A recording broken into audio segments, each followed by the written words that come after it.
Hello, everyone. Welcome to William and the Magic Box. Today on our show, you're going to have Laurie. Laurie is from England in the UK. So let's see what Laurie has to say. Enjoy the interview. So, hello, Laurie. How are you? Hello, I'm very good, thank you. How you doing today? I'm very well. Thanks so much for taking the time today for the interview. Thank you. Pleasure. So, tell me, how's your day going so far?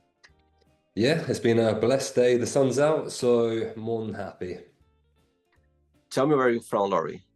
So I'm from a small town in the southeast of England called Bexhill. So I live about 5 minutes from the sea Mhm. and surrounded by old people. So what more could you ask for, right? That's the place where you're born and raised? It is, yeah. Amazing. And so, tell me, what's the biggest joy of living over there? The biggest joy of living here, I think it must have got to be the ocean. I think, Uh-huh. yeah, just being able to walk out the house for 5 minutes and being surrounded by blue water is, yeah, really something special. I see. And what do you do for work, for living? So for the last 5 years, I have worked in mental health. Hmm. It's been quite draining. I've worked mostly with people who have been in crisis. So I've worked on the suicide hotlines for Samaritans. I've done their training, their outreach, going around schools talking about mental health. I've worked in drug rehabilitation centers. And then most recently, I was a mental health advocate for the charity Mind. Amazing. Mm. And I believe as well that when I was checking your profile, that you are changing career right now. Yeah, correct. So I've recently been in Indonesia for the last 2 or 3 months, Hmm. and I've just been doing my yoga teacher training. So yeah, certified yoga teacher now. Not too sure if that's the exact path that I want to go down, but definitely steering away from people in crisis. And why is that? Why did you decide to change your career at the moment? So I think that mental health is a very fluid topic, and it's great that we're talking about it more. But the resources that are needed to be able to fund mental health aren't there. And from my perspective, mental health is all to do with connection being part of a unit of society. I see. And I think that the doctors try and treat it as a singular dopamine problem or neurotransmitter problem, which for me, I don't believe in. So I think that the system is set up to fail, and therefore, no matter what work you do when you're in the system, it's very hard to make a difference. Amazing. Okay, so during the interview, I'm going to explore a bit more about your life and also Mhm. about your journey so far. Okay? Absolutely. Laurie, are you ready to go on a beautiful journey through memories in life and share your point of views? Mhm. Amazing. Actually, the magic box. Right, welcome to William and the Magic Box. Mm. So I have here my best friend.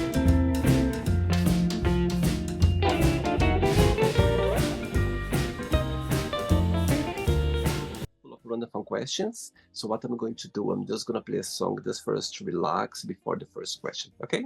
Okay. Let's do it.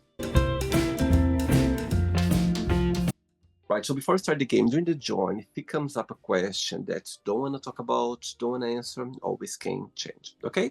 Yep, appreciate that. Amazing. First question is, would you swap lives with for a day if you could, for any reason?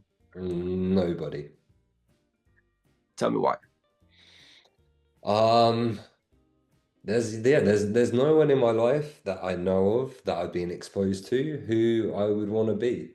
And I think even facilitating that question would mean that I'm living in lack. And for me, I've done so much work on accepting who I am. There is no other person I'd want to trade place with, even for a second. Saying that, what's the biggest joy of being you? What do you like the most about being Laurie?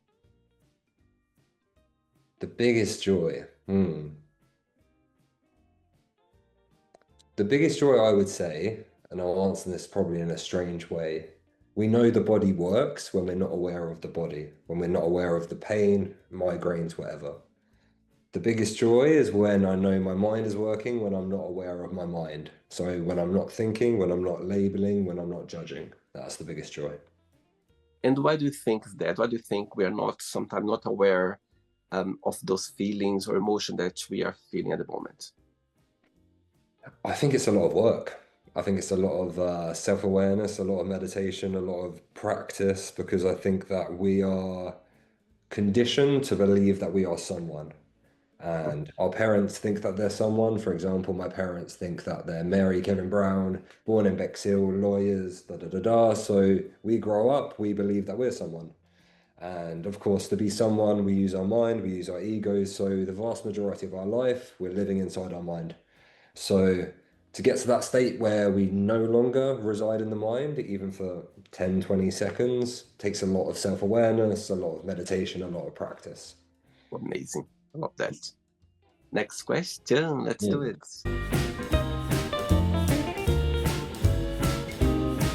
Yes, you can always dance with me. Next question is, what are 3 fun facts about yourself?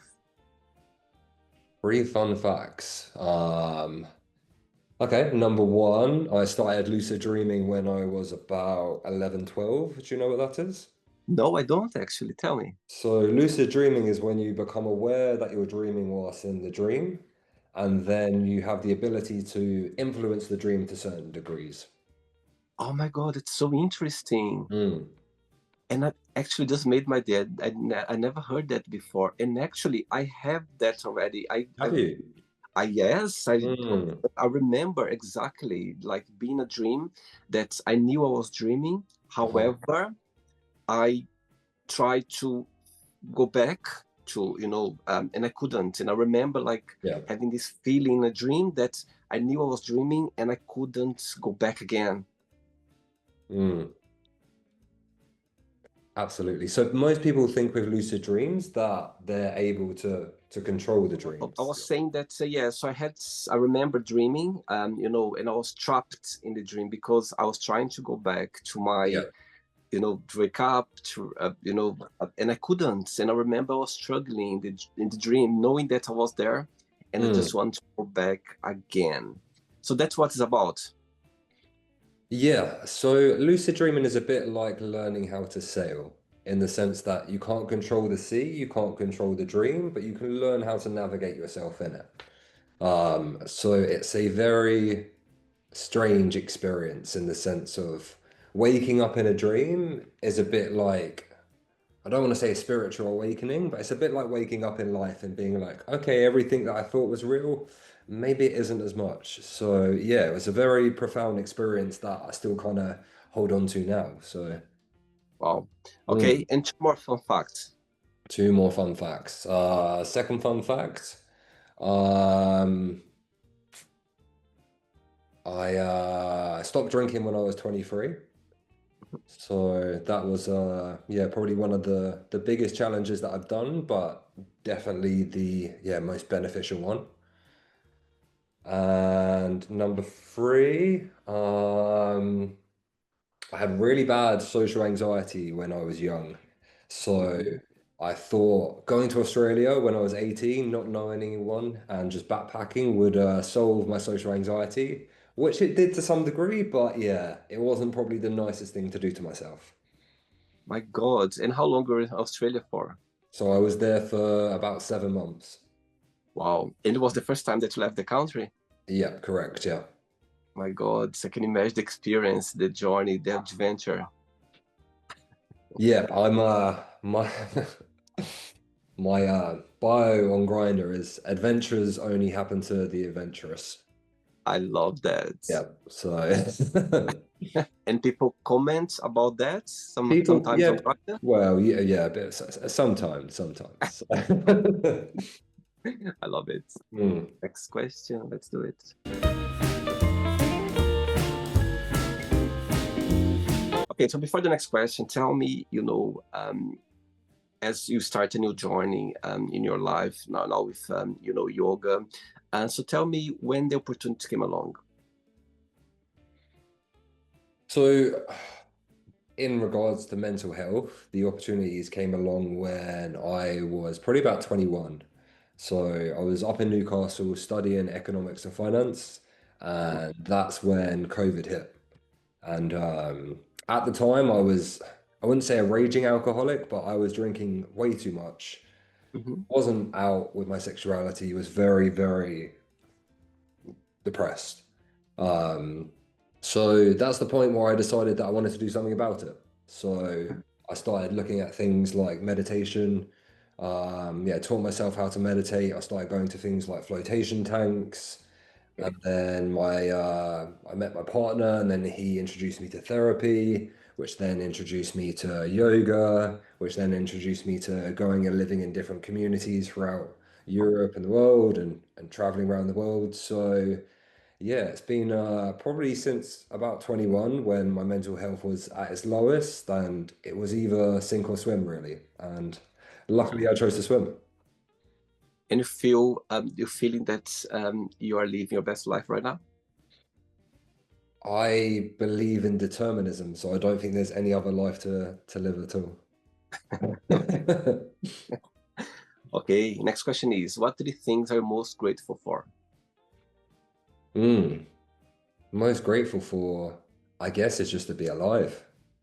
I Mhm. think for so long in my life, I didn't want to be here. And now every time I have a birthday and I get older, I'm like, wow, another year older, so many blessings. So yeah, being alive, having my body, being able to see, smell, hear, taste, friends, roof over my head, things to drink, things to eat, all the basic stuff. Which person in your family right now or in your life you feel more close to, more connect with? Um, Probably my brother at the moment, actually. So yeah, my brother, he's a very opposite to me. He's a corporate lawyer out in Abu Dhabi. So he's a very different existence, but very similar to me. So yeah, it's quite interesting seeing the contrast between our lives, but how we still relate to that level. Okay, so your brother is watching this interview right now and you have a moment, an opportunity to send him a message. What would you say? He's watching. I would just say, yeah, I'm very, very grateful for you, and yeah, I love you, mate. Amazing. Very good. Mm. Next question. Let's do it. Hey, Laurie. Next question for you is, share with us a crazy or funny story that happened to you when you were a child at school. When I was a child at school, I think one of my favorite ones was we used to play football all the time at lunch, and Mhm. I remember scoring the winning goal and then taking off my shirt and throwing it, and it went over the gate, so I wasn't able to get it back, and then got an absolute yeah shouting out from one of the teachers. So that's one that sticks in the mind. Did you like school growing up? So I actually really like school. I would happily go back to school for a year or so.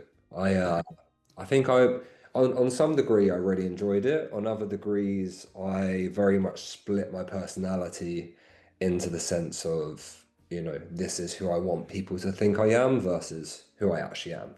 So, yeah, I think I got on well with everyone. I had good relationships. Were they real? Was it actually me being myself? Probably not. But I think in general, I had quite a nice experience. What's the meaning of life for you, Laurie? The meaning of life is to live. Mhm. That's uh That's it. I think I've spent so long trying to work out answers, but all like, let me give an example. A tree never tries to be a good tree. A tree is just a tree. In the same Yeah. way, I'm here to live, so live is what I shall do. Wow. And you mentioned about becoming this journey as a spiritual person, be more connected with yourself, with your Mm. surrounding, with your feelings. Um, do you think that since you started this journey, do you think that it's the place to go? Do you think that it's you meant to be in this place right now? I don't think there's anything else to do. I don't think there's anywhere else to be. But like I say, the more I research into free will and the aspect that we have the ability to make choices, the less I resonate with it.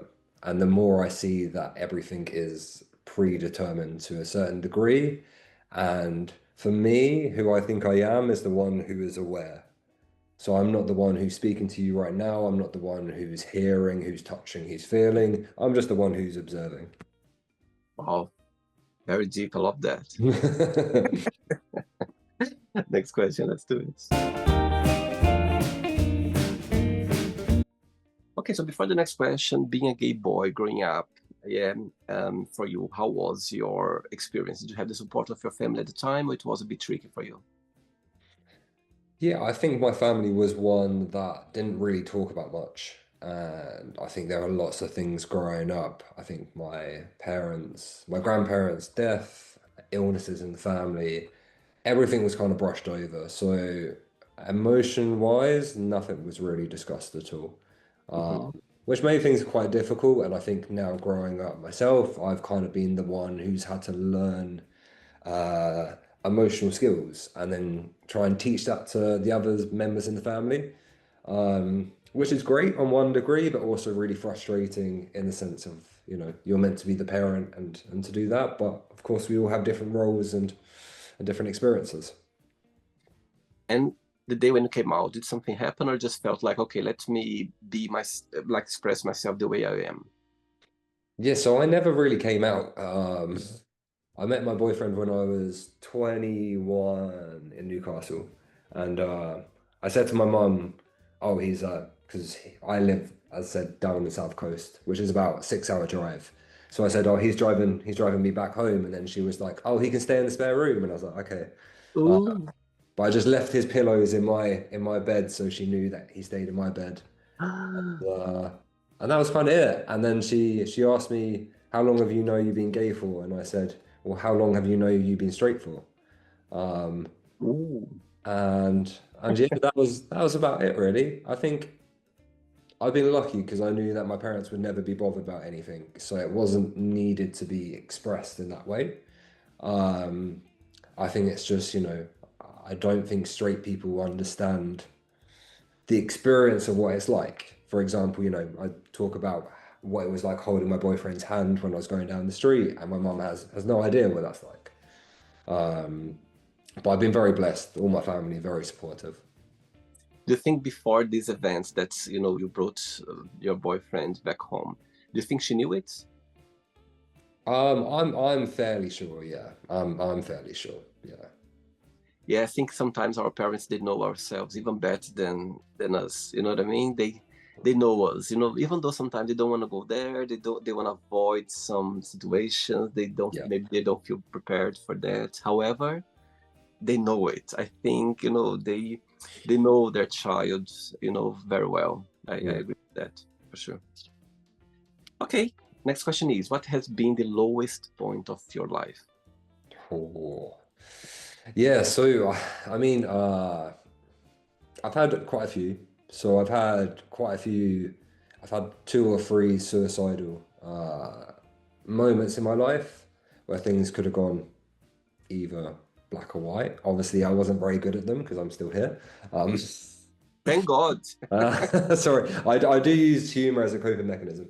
I love that. Um, I love the way, it's a way to use humor for, to talk about those moments for sure. yeah, so I think one of them was incident when I was 15. And it felt like I had been outed and it felt like the world was over. So Mhm. that was one of the first times that I tried to end my life. Yeah, I won't go into graphic detail Of about course, of course.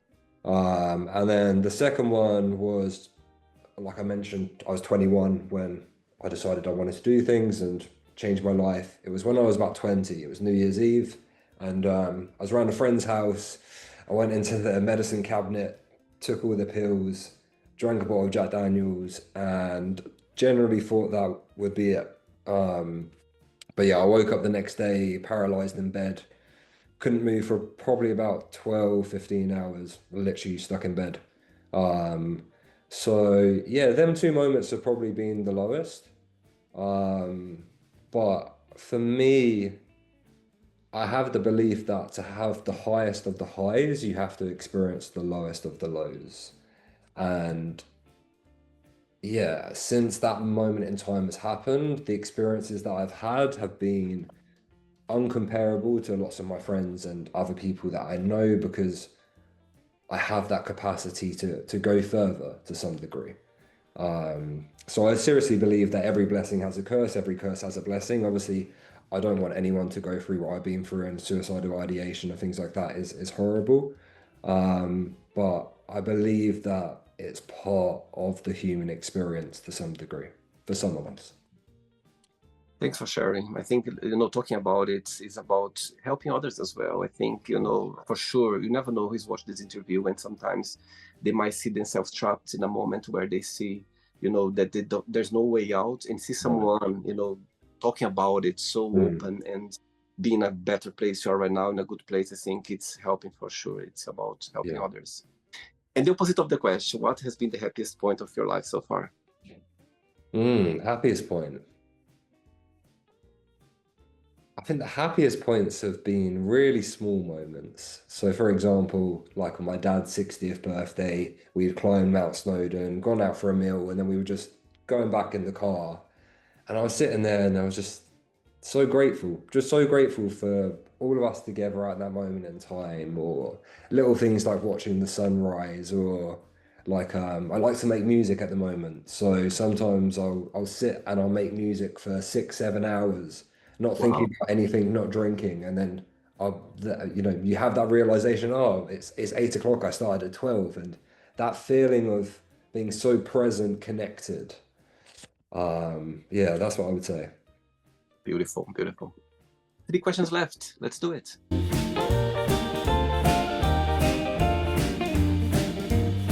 Do you like dancing, Laurie? So I lived in a community where we used to have to dance for 15 minutes in the morning every day. Oh, wow. And I've got to say, before that, I absolutely hated dancing. But after that, it got me very much more into my body. Um, it's funny, like I imagine listening to myself 10 years ago when I was 18, and I'd be like, who is this guy? What a hippie he is. What is he talking about? So, Sweet, very sweet. Right. Next question is, tell us about your first kiss and your first love. first kiss, are we talking about men or women? First ever. First ever. So first ever was with a girl when I was at a house party, probably about 14, 15. Yeah. Obviously lots of alcohol involved, and yeah, it's one of them things to fit in with the group, really. And then With a first, man. End with a man. yeah, yeah. No, it end with a man. But which one was the first one with a man? So the first one for men was 15 or 16. I think that was at another house party, but not in front of people. That was out in the garden at the back. Oh, very romantic. And your first love. My first love. I think love's an evolving experience. Yeah. So I think the first time I fully felt it was probably when I was about 14, 15 with my best friend, and we were going on summer holiday, and I felt this deep like, pang in my heart that I wasn't going to see him every day. That's amazing. Hmm. Oh, wow. And still friends with him? So yeah, it's one of them people that, I see occasionally, nowhere near as close as we used to be, but that's yeah, late 20s for you, isn't it? So Amazing. 2 questions left. Let's hmm. do it. You're a good dancer, I can see. Before the next question, as you mentioned in the beginning of the interview regarding, your previous work, regarding mental health, regarding drugs, addiction, and all those things, my question for you is, in your opinion, what's the biggest cause of mental health issues right now in the world? So this isn't my quote, but I think it's very pertinent. The opposite of addiction is connection. And I think the vast majority of problems that I see is a lack of connection. I see. And yeah, I think in the vaguest terms possible is that people aren't connected with other human beings, with the earth and with themselves. And I think if them three connection needs were met, I think the vast majority of mental health would go. I really like that, Laurie. You just put me thinking about that, and it's so Mm. true because sometimes when you feel yourself in a vulnerable place, when where you feel lonely or where you feel you making choices that Yep. maybe not gonna be the right ones, and you go like, you know what? Maybe if you are connected with someone very close to you, or with even with yourself. I love Mm. that actually. I love that because Yeah. sometimes for you to be able to be there is because there's no connection where you literally there you are in a vulnerable place where there's no, you know, real bonding with you at the moment when you Yeah. are in that place. Yeah, I love that actually. It makes Mm. sense because, when you are surrounded by people who loves you, that you are very connected with, and also with yourself, sometimes you can be alone and also being so connected with you that there's no place for any other thing. I even got goosebumps now saying that because it's so true.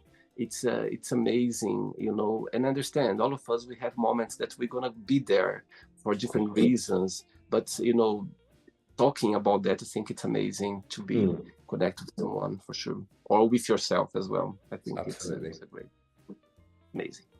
Next question is: who is the most influential person in your life, Hmm. or who has been? I would probably say Ram Dass. Why is that? Do you know Ram Dass first? Yeah, by the name, yes, but I think it's someone connected with um a religion. So Am Ram I Dass, am Ram I Dass, right? no. So No. he wasn't connected with any religion per se. He was very much into Buddhism, Taoism, Yes. lots of Yeah. elements like that. Yeah. But Ram Dass taught me that a lot of the things that we've discussed today, that I'm not Laurie, I'm not 5'10", I'm not born in Bexhill, wherever, is that the part of me that really is me is the one who is aware. And that awareness for me, I believe, transcends death, transcends anything. Um, so I think just listening to his teachings and his understanding and the way he weaves in religion in a way that's not full of doctrines and musts and have tos, but is focused on love, connection, sharing, growth. Um, yeah, he's not alive, but he's one of the people who I feel the strongest connection to, which is quite strange because I've never met him. Obviously, I never will. So it's quite a weird one to have. But yeah, I would have to say Ram Dass. Maybe you will, or maybe you already have and you don't know. Very true. Very true. Yes. What is for you? What is being spiritual? What is spirituality for you? What the meaning of it for you? So spirituality for me means coming into reality. Hmm. That's all it means. So it's being able to see things from a perspective that's not warped from the conditioning or the monkey mind that we have. It's just being able to, it's for example, if you look at a clock, what time do you see? So if you look at your phone now, what time do you see? 4:59. Mhm. So for me, whenever I look at a clock, I just see here and now. Oh my God, that's powerful. I love it. So that's the type of philosophy that he's embodied into me. Wow. Um, and yeah, I think it's a really beautiful way to live, freeing yourself from the constraints that other people have imposed on you. I love that. You just put that in my mind right now. Imagine people, really, what's the time now? Here and now. Mhm. Yep, here and now. Literally. That's the only ever time it can be. I love it. Wow. Last question. Ready? Hmm. Let's do it. Let's go.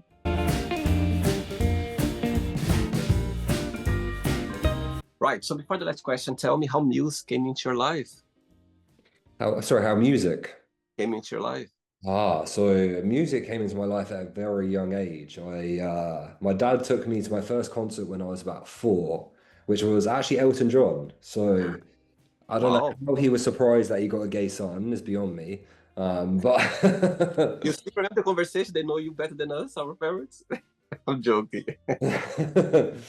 So yeah, I think music has been absolutely massive. I've gone from, listening to really heavy music when I was in my rebellious phase, back into more people like Xavier Rudd and more acoustic music like that.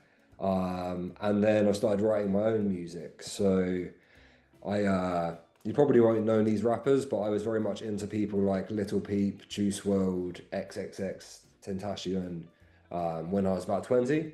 And they all either died from drug overdoses or they were killed by someone. Oh, So wow. I used to write raps on their beats, and they'd all be very depressing, very sad, blah blah blah. And then I didn't listen to them for years. I came across them on my phone one day, and then I was going to a mushroom ceremony, and this music started flowing out of me. So I wrote this song, and then I'm currently in the process of making an album called I've Changed, which is a Wow. mixture of my old sad raps compared to the new ones and my perspective now. Oh, wow. And right now in your life, at the moment, tell me three names of three artists that you are very inspired by. So I think the first one would be Xavier Rudd. He comes to mind. Okay? I think people even like Machine Gun Kelly, Okay? and probably John Mayer. Okay, so one day you're gonna wake up in the morning having three missed calls on your phone from those three you just mentioned right now. Yeah. Which one you call back straight away? Which one you send a message, I'll call you back later, and the third one you don't call back, you don't send a message, just ignore them. Tell me. I think I'd have to call back Machine Gun Kelly just because of the experience Okay, he's had, and he's gone from rap to punk, and just his life experience as well has been absolutely crazy. okay, I think I'd message Xavier Rudd just because of the type of person that he seems and his ability to play so many different instruments at once. And yeah, it'd be sad to leave John Mayer on red, but I guess I'd have to leave him on red. So sweet, very sweet. hmm. Last question is, what do you miss the most from your childhood and why? I miss the innocence. I miss the Sweet. innocence. Yeah, That's so true. Yeah, when we put ourselves in that place, we go like, my God, our birthday took so long to arrive. Christmas, it was a lifetime. exactly. I Yeah. remember like Christmas, I was waiting, it was took so long, you know what I mean? And nowadays, Mm. just in a blink of eyes, literally in a blink of eyes, it's Christmas in 4 months' time. Can you imagine? I cannot even imagine. Crazy. Mm. It's crazy. Oh, sweet. I love. I think those moments. It's when we go there, it just warm our heart because it was very um, naive, genuine, and Mm. we were in a place where it was somehow protected. Yeah, wasn't the real world yet. Yeah. Amazing. Mm. Right, it's not the end yet. Let's play now the word association game. I'm going to give away some words. Just tell one word that comes to your mind. Quick thinking, okay? Yep. Let's start with money, Freedom, family, love, life, death, fear, power, love, joy, religion, confusion, sex, fun, politics, bullshit, friendship, love, desire, difficulty, danger. Can be very dangerous. Desire sometimes. mm. Regret, Expansion. success,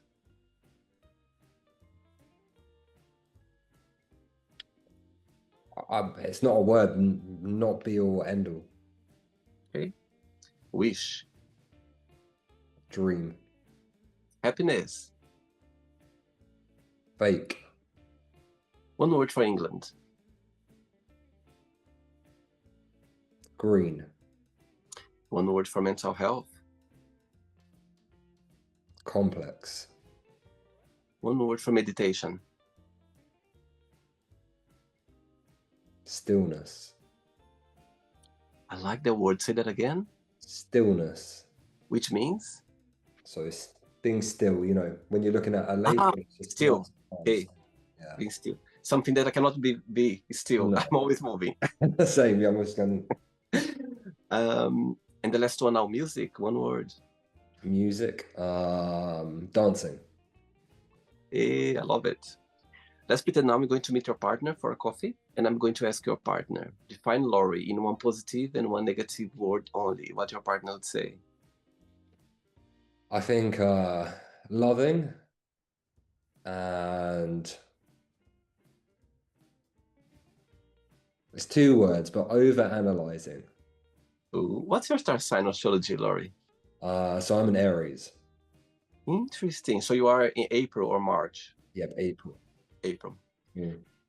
If I would ask the same question to your brother, it will be the same answer? I think my brother, I think he would say caring, but I think he would say that, yeah, too harsh on himself. Okay. Let's play now, Laurie, in the magic box, and you can ask me a question. Before asking the question, you know, when your album is out, yeah, and when people listen to your music, Yeah. what's something that you'd like people to take with them when they listen to your music?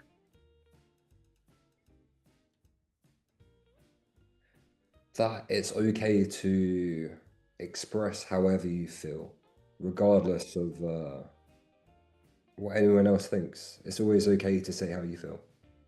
Wow. And when I just remember about the grinder thing. When you are on grinder, and what is the most frequent thing that people comment? Like the first about your look, about the tagline that the message there, or about your eyes? It's normally a pick, not gonna lie, but yeah, that's normally the first thing. Yeah, or something along the lines of like, "Hey, handsome" is a normal one. Wow. Okay. Can you ask me a question now? Hmm. I want to ask you that same question back, but can I ask you another one after? You can. Yeah. So what's the first thing they say to you on Grinder? I'm shy. Okay, I'm very shy. Oh my God, you put me in the spot, Laurie. Okay, so okay. Sexy. They hello sexy. They always start. I don't know if it's because of actually my first grinder picture. It was taken in Dublin.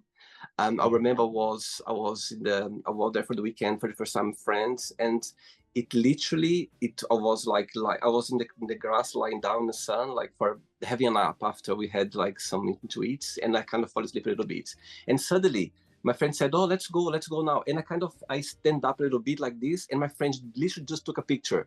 So my hair was a little bit like up, and I had this sleep face. Hmm. I would never have this picture as my main profile. But my friend, when I signed up for Grindr, my friend said, "Oh my God, you need to use this picture. You need to use this picture." And I was like, "Of course not." I was like, "William, please do." And modest people, they were like, anyway, it's not there anymore. Hmm. It's been a while. So, yeah, people they comment about high sex and also about the smile. I think it's both about the smile, about sexy, which I feel fluttered and also shy at the same time. I've never been asked this question, by the way, on the show, over 1,500. Anyway, next second question now.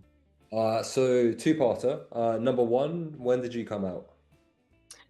Okay, great question. Great question. So, my last boyfriend, he's always been very open about being gay. Yeah. And actually, he's the first time he went to a gay club, his mom took him. Can you imagine how Oh, amazing? wow. Yeah, it's Yeah. amazing. So for me, Laurie, I left Brazil when I was 19-year-old. So I always been living my own, I start my adult life, very far away from my family. But enough, I never had this pressure from my family. My parents always been very free with me. They always let me be. So I never had the pressure. Maybe because I was living with them. I've been away for so long, so I never kind of had this pressure on my shoulders. How I need to come out. Yeah. I always thought that they knew it, but they never ask anything. So I've always been very free about it. Until one day, I remember that it was literally through WhatsApp. One day when I was with my ex-boyfriend, see him so free with his mom, his family, the way somehow, without knowing, he encouraged me to some just say it. Yeah. And I never had any problem with that. So one day, it's very funny because one day I sent a message to my mom on WhatsApp. I said, "Mom, are you free?" And I was like, and she replied straight away, "Yes, what happened? What's going on?" And I was like, "Oh my God." And I started going around, like, "Oh, do you know me very well, always being Mm. very independent, blah, blah." She was like, "Yes, I know that. Why?" And I was like, "Oh, I was kind of going around, but I never got to the right point Yeah. until I put the hot potato in her hand." So I was like, um, do you know what I'm trying to say? Do you know what I'm talking about? And her answer was the best. And she said to me by message, "It's about your sexuality or I'm wrong?" Mm. So when she said that, I straight away took my phone and I called her, and she was laughing. She was literally, I said, "Oh my God, I couldn't believe you're doing that. I could see you going around, and you didn't get to the point." And she said what I was expecting. She said, "Look, this. I always knew it, but I always respect your space. Yeah. I know you very well, and I never felt like in a place to ask you anything about that because I know you are something about you, and one day when you would be ready, I was here for you. So you know Yeah. very well, I don't need to say anything else because you know the support." So yeah, so I went around, and actually I was maybe not maybe 32, I was 33, I was, yeah. So it's been, Mm. it not haven't been long ago, but that's how um you know um I just came out like literally like that. Yeah. Mm. No, thank you for sharing. So, question number two. If you could go back to yourself when you were closeted, hadn't told anyone, and sitting down maybe in your bedroom, wherever you were, and you're looking him in the eyes, what do you think you would say to him? Say that again. So if I'd go back to, So you go back to yourself before you come out, before ah, you maybe even admitted to yourself that you were gay, okay. and you're sitting with that younger version of yourself. Maybe he's Okay. in his bed, maybe on a beanbag or something like that. You're sitting across from him, and you're looking him in the eyes. What would you say to him? Good question. Good question, actually. I'll tell himself, you know what?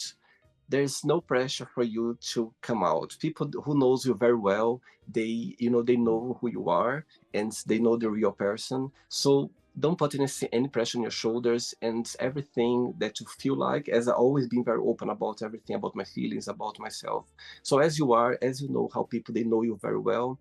Yes. So if one day you come out, or if you don't come out one day, if you're not gonna be, trust me, they still gonna see you as a real person. That's what I Mm. would say to my self before I decide to come out.